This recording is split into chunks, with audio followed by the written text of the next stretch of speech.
ओं सर्वमंगलमंगल्ये शिवे सर्वार्थसाधिके शरण्ये त्र्यंबके गौरी नारायणी नमस्तुते सृष्टिस्थितिविनाशानां शक्तिभूते सनातनी गुणाश्रय गुणमये नारायणी नमस्तुते। जय बड़ माয়ের জয়, জয় মহাদেবী মহামায়ের জয়। প্রত্যেকের জীবন সুন্দর হোক, আনন্দময় হোক, প্রত্যেকে দুধে ভাতে থাকুন শ্রী শ্রী পদ্মাবতী মায়া এবং বড় মায়ের কাছে এই প্রার্থনা করি। আজ আরেকটি বিশিষ্ট এবং গুরুত্বপূর্ণ রাশি নিয়ে আমি পরিতোষ দে জ্যোতিষ আচার্য পরিতোষ দে চ্যানেলে আপনাদের এই ভিডিওতে উপস্থিত হয়েছি। প্রত্যেককে আমার এই চ্যানেলে স্বাগত। ভালো থাকবেন। আজ মকর রাশি নিয়ে আপনাদের সামনে আমি এই বৈশাখ মাস 1432 সন যে নতুন বছর পড়েছে সেই বৈশাখ মাস এই 15 তারিখ থেকে অর্থাৎ 15ই এপ্রিল থেকে 14ই মে পর্যন্ত কেমন যাবে তা নিয়ে আমি বিস্তৃত আলোচনা করব। আলোচনার বিশেষ দিকগুলো তুলে ধরব, যা হচ্ছে গিয়ে অর্থ, যে অর্থ ছাড়া মানুষ অচল হয়ে যায়, যে অর্থের মাধ্যম দিয়ে বহু কিছু সলভ করা যায়। বাকি 10 to 15% বা 5 to 10% সেটা হচ্ছে গিয়ে আদার্স ব্যাপার। ওর মধ্যে ওগুলো থাকলেই অনেকের মন ভালো হয়ে যায়, ঠিক আছে, অনেক কাজ সলভ হয়। তাই ওইগুলোকে তুলে ধরব এবং সেই তুলে ধরার জন্যে দুটি মাত্র আমাদের রাস্তা আছে প্রধান। সেটি একটি হচ্ছে গিয়ে আমাদের চাকুরি আর দ্বিতীয়টি হচ্ছে গিয়ে ব্যবসা। এই দুটি দিকের মাধ্যম দিয়েই আমাদের যত কিছু আয় হয় এবং ধন সঞ্চয়ের জায়গা হচ্ছে দ্বিতীয় আর ব্যয়ের হচ্ছে গিয়ে দ্বাদশ।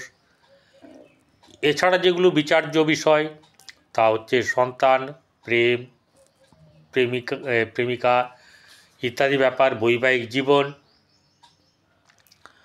এবং গৃহে শুভ কি হচ্ছে না হচ্ছে, সহসা লাভ আছে কি না, ভাগ্যভাব কেমন, তা নিয়ে আমি আলোচনা করব। বেশি দেরি না করে খুব কম পরিসরে আমি আলোচনাটা আপনাদের কাছে রাখব। প্রথম কথা হচ্ছে যে এই মকর রাশি শনির প্রথম ঘরের রাশি, যেটি হচ্ছে গিয়ে আপনাদের শনির ঘর, এটা প্রথম। দ্বিতীয় হচ্ছে গিয়ে কুম্ভ শনির ঘর, আর এটি হচ্ছে পৃথ্বী রাশি আর হচ্ছে চর রাশি। এই রাশির অধিপতি শনি বর্তমানে তৃতীয় বসে আছে। তৃতীয় বসে থাকা মানেই হচ্ছে গিয়ে তার উদ্যম এসবগুলো তার ভালো থাকবে। সঙ্গে রাহু আছে তাকে পেছন থেকে হাওয়া দেওয়ার জন্যে। রাহু অপেক্ষা করছিল, কারণ রাহু এমনিতেই দাঙ্গাবাজ, গুন্ডা প্রকৃতির। তৃতীয় থাকলে ভালো তো স্বভাব আছেই, কিন্তু তৃতীয়ের জায়গায় হচ্ছে সাহস পরাক্রমের জায়গা। সেই জায়গায় রাহু ছিল। রাহু বেরিয়ে আসবে হয়তো 18ই মে, শনি ওখানে থাকবে, কিন্তু যাওয়ার পরে রাহুর আনন্দ, রাহু এখন অনেক কিছু করছে। তা আপনার জীবনে যেটা করার দরকার সেটা হচ্ছে যে ঠান্ডা মাথা, উদ্যমী হন, উদ্যোগী হন, কিন্তু কারো কাছে সাহস, বীরত্ব, পরাক্রম দেখানোর কোনো দরকার নেই। কারণ যে ভালো করে সে খারাপও করতে পারে, অর্থাৎ খারাপ যেটা হবে সেটা কিন্তু সহ্য করতে পারবেন না। সেই জন্য আমার উচিত হচ্ছে বলে দেওয়া, কারণ রাহু কখন কী করে, কী পাগলামো করবে সেটা কেউ জানে না। খুব ভালো করতে পারে, খুব চরম খারাপ করতে পারে। তাহলে সেই ব্যাপারটাকে মাথায় রাখা উচিত। এবারে যেটা হচ্ছে গিয়ে ধনভাব, আমাদের মেন হচ্ছে গিয়ে ধনভাব। সেই ধনভাবের জায়গাটার শনি দ্বিতীয়পতি তৃতীয় বসে আছে এবং বসে আছে শুভ গ্রহগুলোর সঙ্গেই, যার সঙ্গে তার শুভ ভাব থাকবে আছে, সেটা হচ্ছে রাহু, শুক্র এবং বুধ।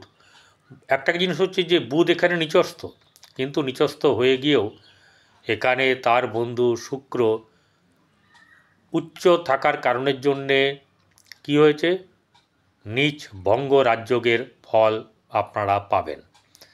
ভাই বোনদের সঙ্গে সম্পর্ক শুভ হবে, উদ্যোগ ভালো হবে, পরিশ্রমের দ্বারা ভালো জায়গাতে নিজেকে পৌঁছে যাওয়া, এই ব্যাপারগুলো হবে। এবং সর্বোপরি একটা ব্যাপার হচ্ছে গিয়ে এখানে যে ধনভাব আপনার শুভ যাবে, কারণ হচ্ছে গিয়ে শনি এখানে আপনার মেন রোল করবে, কারণ সে হচ্ছে কর্মপতি। আপনার রাশিতে মঙ্গলের যেমন দৃষ্টি আছে, তাতে আপনার শরীর খারাপ করতে পারে, মাঝে মাঝে চটে যাবেন, হঠাৎ করে রাগ হবে, আবার পেট সংক্রান্ত বা উদর সংক্রান্ত ব্যাপার নিয়ে ঝামেলা, বৈবাহিক জীবন নিয়ে সমস্যা। কিন্তু বৃহস্পতির দৃষ্টি রাশিতে পড়ার জন্যে বৃহস্পতি অনেকটা আপনাকে কন্ট্রোল করবে, আর আপনি সেগুলো কিন্তু বুঝতেও পারবেন যে কোনটা করা উচিত কোনটা করা উচিত না, সেই জ্ঞান আপনার মধ্যে কিন্তু প্রবাহিত হবে। এবারে তৃতীয় জায়গায় 4টে গ্রহ বসে, রাহু শনি এরা থাকলেই তো মাত, শুক্র বসে আছে, বুধও বসে আছে। এরা যদিও তৃতীয় হিসাবে ভালো না, কিন্তু শুক্র বুধের মিলন এটা খুব ভালো। শনির সঙ্গে বুধের সম্পর্ক ভালো, শনির সঙ্গে শুক্রের সঙ্গ ভালো, রাহুর সঙ্গে শুক্রের সম্পর্ক ভালো, শনির সম্পর্ক ভালো, বুধের সম্পর্ক ভালো। বুধের সঙ্গে রাহুর সম্পর্কটা অতটা ভালো না, মানে বুধ অতটা রাহুকে পছন্দ করে না, কিন্তু শুক্র শনিকে বেশ পছন্দ করে। তার জন্যে এই জায়গাটাতে ভাই বোনদের সম্পর্কে একটু ফাটল ধরতে পারে, কিন্তু আলটিমেট ঠিকঠাক হয়ে যাবে। চতুর্থ ভাব যেটা হচ্ছে যে গৃহ, মাতা, বন্ধু, সুখ, গাড়ি, বাড়ি, সেই জায়গায় রবি বসে আছে। রবি এখানে উচ্চস্থ হয়ে থাকার জন্যে এই জায়গাগুলো যার যার রবি ভালো আছে এবং মঙ্গল ভালো আছে তারা কিন্তু বেশ শুভ ফল পাবেন। ধরুন আপনার মঙ্গল বসে আছে চতুর্থে, ঠিক আছে, বা আপনার রবির সঙ্গে, তাহলে কিন্তু আপনার শুভ জায়গায় থাকলে আপনি শুভ ফল পাবেন। এক্ষেত্রে গৃহে শুভভাব বজায় থাকবে, যশ খ্যাতিমান বাড়বে, বন্ধুদের সঙ্গে সম্পর্ক ভালো হবে। এবং পঞ্চম জায়গা বৃহস্পতি বসে আছে শুক্রের ঘরে, সেই শুক্রের সঙ্গে বৃহস্পতির কী হয়েছে, ক্ষেত্র বিনিময় হয়েছে। তাহলে কি হচ্ছে, আপনার এই সন্তান সম্পর্কিত ব্যাপার কিন্তু বেশ শুভ যাবে, প্রেম সম্পর্কিত ব্যাপারও কিন্তু আপনার ভালো যাবে। যারা পরীক্ষা দেবেন তাদের কিন্তু পরীক্ষার ক্ষেত্রে শুভ ফল পাবেন এবং সফলতাও পাবেন। এরপরে যে ব্যবসার ব্যাপার, ব্যবসার জায়গাতে আপনাদের কিন্তু লাভ আছে, কারণ আপনি শনির জাতক, আর মঙ্গল বর্তমানে বসে আছে যেখানে নিচস্থ হলেও শনির নক্ষত্রে বসে, অর্থাৎ পুষ্যা নক্ষত্রে বসে। পুষ্যা নক্ষত্র হচ্ছে গাভীর বাঁট, যেখানে খাদ্য মজুদ তার সন্তানের জন্যে, সেরকম একটি অবস্থা। তাহলে আপনার এখানে কিন্তু অভাব হবে না, হতে পারে পরিশ্রম করতে হবে, কিন্তু মুখটাকে সামলে রাখবেন, কোনোভাবেই আপনার থেকে যেন খারাপ ব্যবহার না বেরোয়, ঠিক আছে, এই ব্যাপারটাকে দেখবেন। এবারে চলে আসবো ভাগ্যের জায়গায়। দাম্পত্য জীবনে কিন্তু অশুভ আছে, কারণ রাহু দৃষ্টি আছে, মঙ্গল বসে আছে, ঠিক আছে। এবারে যেটা হচ্ছে গিয়ে আপনার ভাগ্যভাবে কেতু বসে আছে। এই কেতুর এখানে রাহু শুক্র বুধ শনি দৃষ্টি দিয়ে আছে। শনির দৃষ্টি রাহুর দৃষ্টি খারাপ হলেও শুক্র বুধ এখানে শুভ দৃষ্টি দিয়ে আছে, এবং সেই সঙ্গে দৃষ্টি দিয়ে আছে হচ্ছে বৃহস্পতি, যার অমৃতসম দৃষ্টি আছে, তার অর্থাৎ ভাগ্য আপনার কিন্তু ভালো যাবে। এবং অষ্টমপতি চতুর্থে বসে আছে, সহসা প্রাপ্তি হওয়ারও কিন্তু একটা ব্যাপার থাকবে, হঠাৎ কোনো না কোনো কিছু থেকে লাভ হবে, সেটা যে কোনো দিক থেকেই হতে পারে। এরপরে কর্মভাব তুলা রাশিতে আপনার চন্দ্র বসে আছে, তাহলে সপ্তমপতি দশমে বসে আছে, এবং দশমপতি তৃতীয় বসে তুঙ্গ হয়ে আছে, অর্থাৎ কর্মের দিক থেকে বাধা বিপত্তি সত্ত্বেও অনেকের কপাল খুলবে এবং আপনাদের কর্মের দিক থেকে উন্নতি কিন্তু হবে। ঠিক আছে, মঙ্গলের দৃষ্টি আছে এখানে, তাহলে কী হচ্ছে, আপনাদের কিন্তু সুযোগ সুবিধা আপনাদের কাছে আসবে এবং আপনারা কিন্তু সেই জায়গায় নিজেদেরকে তুলে ধরতে পারবেন। কর্মভাব, তারপরে হচ্ছে গিয়ে আপনার আয় ভাব। আয় ভাবের অধিপতি মঙ্গল নিচস্থ হয়ে থাকলেও শুভ ফল দেবে। ওই যে বললাম, শনির নক্ষত্রে থাকার জন্যে এই সময় শুভ ফল পাবেন। বৃহস্পতির দৃষ্টি আছে, রাহুরও দৃষ্টি আছে। অতএব কর্মের জায়গাতে কিন্তু ডজ কাটিয়ে হলেও আপনাকে ঢুকতে হবে, অর্থাৎ পরিশ্রম এবং আপনার ক্যাপাবিলিটি সেটাকে এগিয়ে নিয়ে যাবে, যদি যেটুকু আপনার আছে।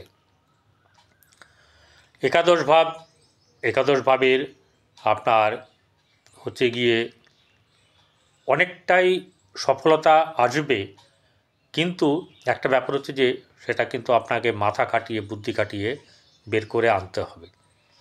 যাদের এই আপনার মকর রাশি, তাদের ক্ষেত্রে একটা বলি, কৃপণতা করতে পারেন, কিন্তু ঘটনা হচ্ছে কর্তব্যপরায়ণতা দরকার আছে। আবার এমন নয় যে বেশি খুব কর্তব্যপরায়ণ হওয়া, বেশি ভায়োলেন্স হওয়া, এই ব্যাপারগুলো কিন্তু আপনাকে চেক করতে হবে।